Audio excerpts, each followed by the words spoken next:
What's up, y'all? It's your boy eBay Fight Predictions in the building. I'll be breaking down Curtis Blaydes versus Tom Aspinall. What a great fight, man. I love this fight. I feel like, honestly, both guys are really trying to prove themselves to be real number one contenders to that heavyweight title. I feel like Aspinall is on a different kind of like rocket ship than Blaydes. But Blaydes has been on this road, this very kind of fight, this number one contender fight that he always finds himself losing. If it was against Ngannou in their rematch, or if it was against Derek Lewis not too long ago, he just finds a way to lose.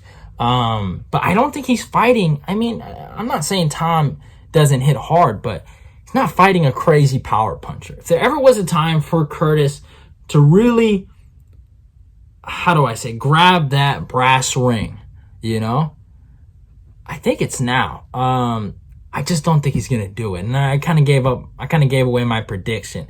I think this is a great fight, and stylistically, we're gonna find out who's the better fighter. No flukes, no nothing. Whoever wins this, in my opinion, the way I see this fight going, is the better fighter. There will be no excuses, and I just love the styles clash. The styles clash is beautiful, and what I love about this fight is the improvement from Curtis Blaydes. And we're really going to see, has Curtis really improved, or is he still the same old Curtis Blaydes?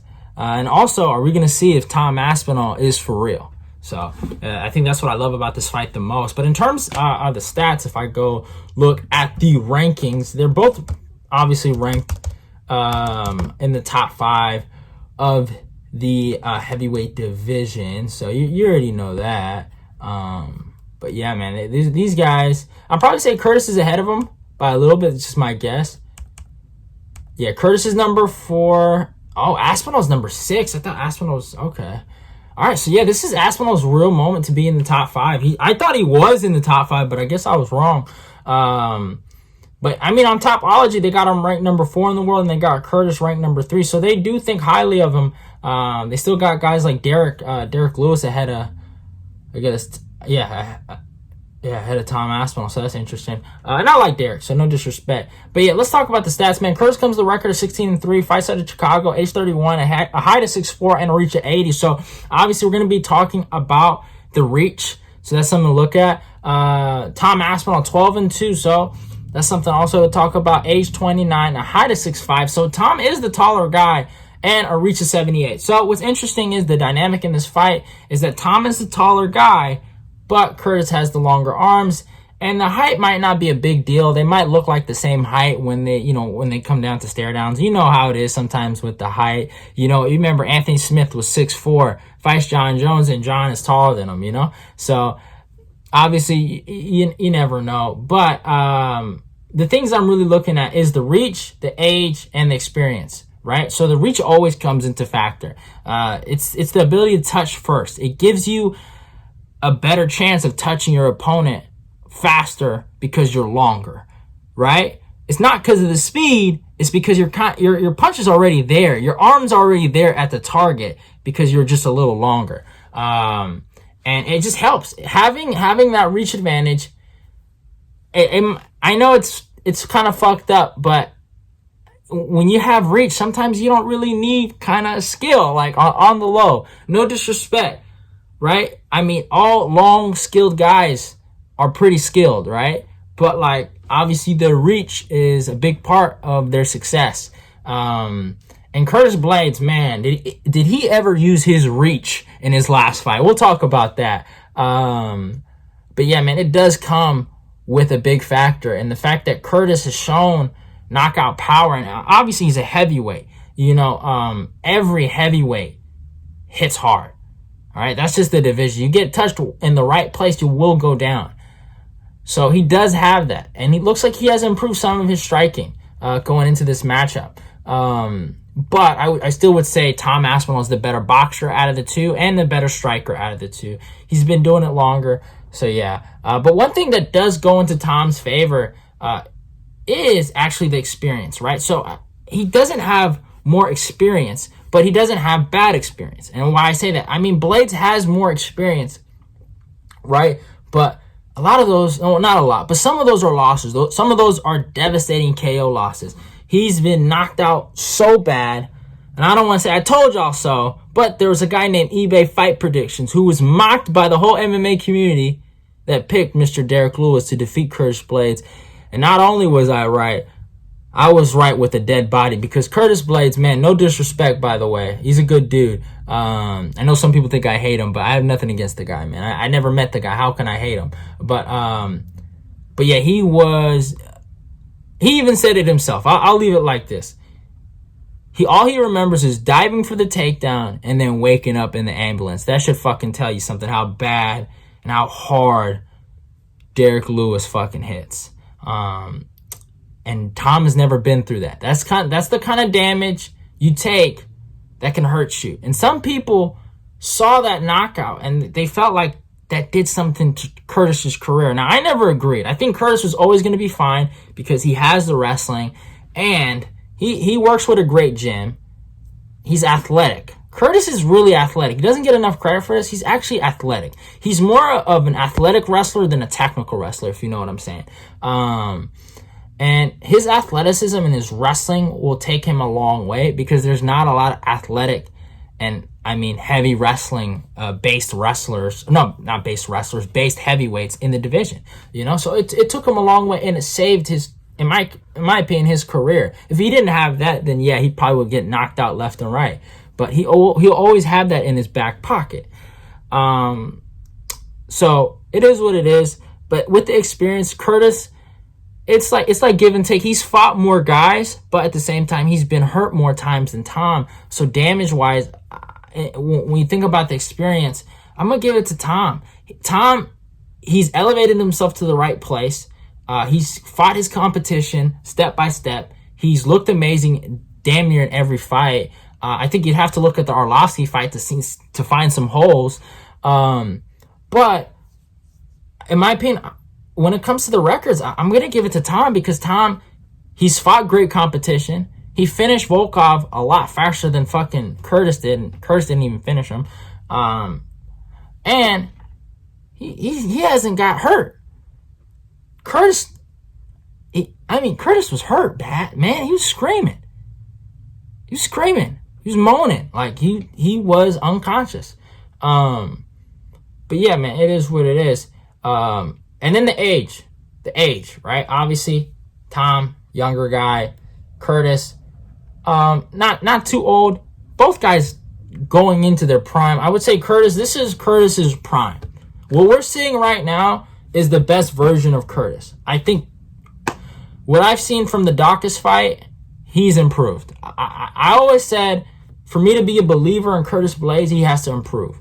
That's why this fight's so hard for me to pick against Curtis right now, because I'm kind of going against my word. I would say I'd probably pick the guy every fight if I saw improvement. And I saw legitimate improvement in his last fight. But yeah. So it hurts me. But in terms of the prime, I say Curtis is more in his prime than Tom Aspinall. Tom still has, obviously, more years to grow. So it is what it is. But let's talk about resumes, man. Let's talk about Curtis, man. Curtis has fought everybody. He's beaten a lot of people, too. Curtis isn't that much of a loser. He's only lost to 2 guys, and he lost to one of them twice. He has wins. All right, let's go back. He even beat Alan Crowder, if you guys remember Alan Crowder. He was a UFC fighter. He got killed by Jairzinho and had that. He gave Greg Hardy his first loss. He has that first loss to Francis Ngannou via doctor stoppage. Beat Oleinik before everyone was doing it. Beat Mark Hunt. He did get hurt in that fight, but he did beat Mark Hunt. Beat Alistair Overeem, which in my opinion, one of his better performances ever. Beautiful elbows in the guard on round 3. Awesome finish. Real good highlight reel. Then loses to Ngannou a second time. Beat Mr. Justin Willis. Titties! I remember that. They were going back and forth. Beat him. Beat Shamil before it was popular. I give this guy a lot of credit. He beat a lot of these guys when they were coming off wins, or when they still had some respectability in the division. Then knocked out Junior Dos Santos. So look at this, right? Does this not look familiar, right? Curtis, he comes off a devastating loss to Ngannou. He has 2 crazy wins. Or not crazy wins. He has 2 dominant wins. Then he has a crazy knockout, right, over a legit striker. And I love Junior. Junior's one of my fucking favorite heavyweights of all time. But at that point, and everyone knew it, Junior wasn't in his prime. He couldn't take a fucking shot.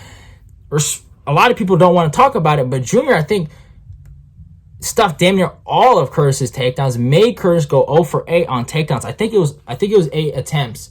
But he threw the dumbest uppercut I've ever fucking seen in my life, and he got caught with a beautiful straight hand, and he got what he deserved that day, because that's what's supposed to happen when you throw shots like that. But yeah, similar, right? Second round KO too, in a main event. I remember this time this is when Curtis got real arrogant. I never forget this. Curtis got real arrogant. He started talking a lot of mess to the fans, telling them this and that. I'm a striker now. I have hands. I can knock people out. Like, I don't know if it's deja vu to y'all, but it's the same thing. And people thought he was hot. Then he fought Alexander Volkov. 49-46 or 50-45 are appropriate scorecards. I'm not mad at it. But I gave Volkov the 4th round. He took him down, and he fucking hurt Curtis in that 5th round. He gassed Curtis out. Well, he didn't gas him out, but he almost had him gassed and had him dead to rights. I will give Curtis one thing. He set a fucking takedown record on Volkov. Looked amazing in the first 3 rounds. The double leg was beautiful. I've always had a problem with Curtis's wrestling because of the setups, right? In MMA, you need proper setups for your takedowns, and I've always had an issue with the way Curtis sets it up. He kind of like lunges into takedowns instead of really like having a penetration shot, squatting down, and really, just finding that shot, that proper shot, and exploding, and just finding the proper angle. He kind of goes straight. He doesn't find an angle. And and there's no bend in his knees. I don't know how to describe it. He hinges, I guess, that's the word. And he just kind of like, he basically tries to football tackle you damn near. And it's a beautiful, beautiful drive. I give him that. It's fucking, he has real explosiveness with the double leg. And man, he got Volkov with it multiple times, and it was dominant. It was a dominant first 3 rounds, but with heavy wrestling pace comes a cost. He gassed out. Now, he didn't get punished for it, and he won, but he left with some wounds and some bruises, and I knew from that performance Derek Lewis was going to knock him out. Derek has very underrated takedown defense, and he has power. And Derek, man, you can say whatever you want. You can call him a quitter, but man, if there ever is a guy with the last 30 seconds of any 5th round or 3rd round, and you got to tell me I'm going to put my life on the line that he gets a KO, it's fucking Derek Lewis. So I was confident wherever the fight went that Derek would catch Curtis, because eventually Curtis would get tired because he's putting a heavy wrestling pace on a guy that's big, and he's not a Daniel Cormier at that time, right? And he still isn't, but he's gotten a lot better since the Derek Lewis fight. And I mean, we saw shades of this Curtis Blaydes that we saw in the Dawkins fight, in the Derek Lewis fight. He looked really good until he shot for the takedown. And I stressed it. I told everybody, and I'm not trying to brag, but I told everyone, the hole was there. He doesn't shoot proper takedowns. He doesn't set up his takedowns. It's obvious. You throw something up the middle, he's done. You can't shoot like that in MMA anymore. You could have done it a long time ago and get away with it, but the sport has evolved to the point where guys will time you. They're not dumb enough to just let you take them down just by diving for legs immediately. I'm sorry. You're going to get punished for that eventually. So it is what it is. He learned his lesson. We all mocked him. I mocked him. He got what he deserved. He talked a lot of mess. I'll show you the little comments he gave people saying fuck your kids and stuff like that. I'll never forget that. I always got it saved. But it is what it is. We let bygones be bygones. I got nothing against Curtis. I wish the man the best. I'm actually happy he's getting some wins. And I was really disappointed when somebody called him and said you got knocked the fuck out. That was trash. But besides that, man, he's a good person. And I mean, it's Derek. I mean, hey, well, like, it is what it is. It's in the past, so gotta let it go. So then he performs against Jairzinho Rosenstrike, looks amazing. Not amazing, my bad. It was not a good performance. It was pretty boring, actually. But he got hurt. But, he won. He toughed it out, got the W, and kept it rolling. And then against Chris Daukaus, like I said. So I brought up reach. I think he had a 4-inch reach advantage in this fight. I'll give him some praise before I basically kind of debunk how good this performance was. His high guard blocks, like stuff like that, were amazing. His footwork was good. His feints were awesome. All of it was great. It was really, really spot on. It looked amazing, and I give him a lot of credit for that. The punching was crisp. The right hand was money, and obviously he knocked out Chris Daukaus, and it was a good performance from him, right? He didn't shoot for no takedowns, pure striking. He outstriked him. Now here's what I say. 2 things. It's Chris Daukaus. That's like, it's Chris Daukaus. I'm sorry.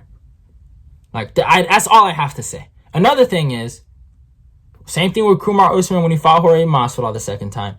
The threat of the takedown is always there until the illusion goes away, right? When you have these wrestlers and they start striking with you, in their last 20 fights, every 20 of them, they shot for a takedown and they're striking with you. You do not think that they're going to continue to strike with you. You think eventually the takedown's going to come. So you're hesitant. And certain things you do, you bite on feints, or you just bite on punches that are coming your way because you think a takedown's going to come. You drop your hands. You get fucking caught. It happened to Jorge, and I think it happened to Daukaus, right? If Tom isn't smart and he starts realizing this guy is falling in love with his hands, then he's fucking... he's done. I'll say that. But if Tom is as smart as I think he is, he'll know that there is an illusion being played, and you can't get better at your striking and also maintain your wrestling. You know what I'm saying? It's kind of hard. You have to kind of just do both at the same time, and gradually both of those will get better, right? And it was a good performance against Daukaus, but I just feel like personally, it doesn't mean anything against Tom, because Tom Aspinall, Daukaus, Tom, and Cyril Gane, they were kind of coming up in the same like I guess trio of new heavyweights, but he is not on the level of a Cyril Gane or even a Tom Aspinall, and it's just, I'm sorry. But if we look at Tom, man, he's had a tremendous rise in the UFC, man. He has beat everyone after everyone, and it just in spectacular fashion. Fought Jake Collier in his debut. Beautiful fight. Fucking finished him with the quickness. Completely destroyed Alan Badeau with a more wrestling-based style. Had some trouble with Andre Arlovski. So this is the fight everyone's going to look at. Andre had success on the feet. After he got hurt, he had a lot of success on the feet. And then people bring up that he had a broken foot that led to the takedown and that led to the rear naked choke. But again, if you look at these guys that Aspinall is beating, most of them have either gotten a win or coming off a win since their fight. The only guy that has been a complete disgrace on Aspinall's record has been Alan Badeau. He is it is what it is. I keep that one to myself. PJ eBay, by the way. We're respecting fighters on this channel. But yes, fucking completely dismantled Sergey Spivak, and then his performance against Alexander Volkov. It took 25 minutes for Curtis to beat Volkov, and it took Aspinall 3 minutes and 45 seconds to beat him. I've never seen Volkov get treated like that, ever. This kid Aspinall's ability to box and then transition into wrestling, and then his submission abilities are just insane, and it was on full display. If I've ever seen a master class, that's what it was.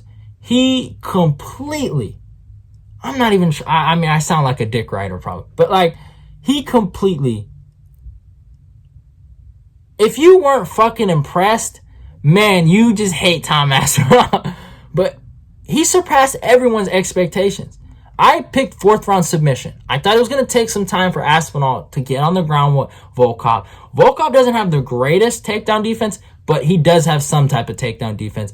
But Aspinall made it look like that guy couldn't defend a fucking takedown to save his life.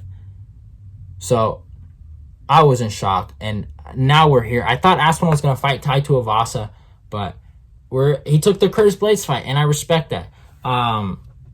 So it's a great, phenomenal fight. I can't wait for it. But in terms of the way I look at it and the way I see it, I think what's going to help Curtis here is his athleticism, his explosion. The way he throws punches, he hits hard, and the way he goes for takedowns, he takes you down pretty fucking hard. So if he can explode at the right moments, not get caught, use proper footwork, lull Tom Aspinall to trying to chase you, and then time those takedowns perfectly with proper strikes, he can win this fight. And he can leave London a #1 contender of the heavyweight title. He really can. But I just don't see that happening. I am predicting a 2nd round club and sub by Tom Aspinall. I think it's going to be competitive in the 1st round. I think these guys are going to figure each other out. But you touch you touch Curtis enough, he will fall, right? And I just think Tom can match the wrestling, and he has better boxing. I'm sorry, the boxing is not on the same level. I know Curtis got better at it, his striking got better, but it's still not at the same level. I just think Tom is better. That's just really what it comes down to. I don't think Tom is better than Cyril Gane or these other guys, but I do think he is better than Curtis Blaydes. So I'm taking Tom Aspinall by 2nd round, club and sub. I think he was going to knock him down, and he's going to sub him. And yeah, I think it's going to be a really good fight. I hope you guys enjoyed the video. Obviously, subscribe, like, comment, and share the video. Love y'all, and goodbye. Your boy eBay's out of here, and goodbye.